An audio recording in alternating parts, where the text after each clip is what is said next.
నచ్చితే లైక్ చేయండి, షేర్ చేయండి, సబ్స్క్రైబ్ చేయండి. హాయ్ అండి, welcome to Vijaya talkies YouTube channel.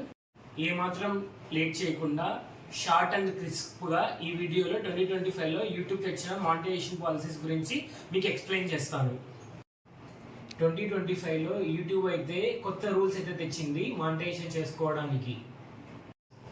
2025లో YouTube monetisation అవ్వాలంటే 2 క్రైటీరియాస్ ఉన్నాయి.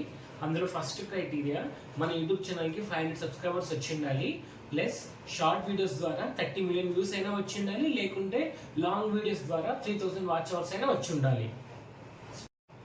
సెకండ్ క్రైటీరియా ఏంటంటే మన యూట్యూబ్ ఛానల్కి 1000 సబ్స్క్రైబర్స్ వచ్చి ఉండాలి, ప్లస్ షార్ట్ వీడియోస్ ద్వారా 10 మిలియన్ వ్యూస్ అయినా వచ్చి ఉండాలి, ఐదర్ లాంగ్ వీడియోస్ ద్వారా 4000 వాచ్ అవర్స్ అయినా వచ్చి ఉండాలి. ఈ రెండిట్లో ఏ ఒక్క క్రైటీరియా మన యూట్యూబ్ ఛానల్ రీచ్ అయినా యూట్యూబ్ మనకు మానిటైజేషన్కి అప్లై చేసుకోమని మెయిల్ పంపిస్తుంది. అండ్ యూట్యూబ్ స్టూడియోలో కూడా ఆప్షన్ ఎనేబుల్ అవుతుంది.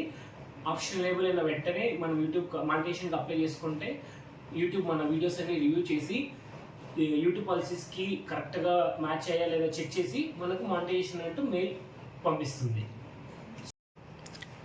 నేను చెప్పిన 2 క్రైటీరియాస్లో మన YouTube channel first criteria meet అవుతే మన యూట్యూబ్ ఛానల్ ఎర్లీ మానిటైజేషన్ అయిందని అర్థం.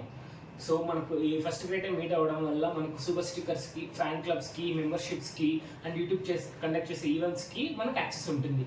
అదే నేను చెప్పిన సెకండ్ క్రైటీరియా మీట్ అయితే మన యూట్యూబ్ ఛానల్ మనీ జనరేట్ అవుతుంది.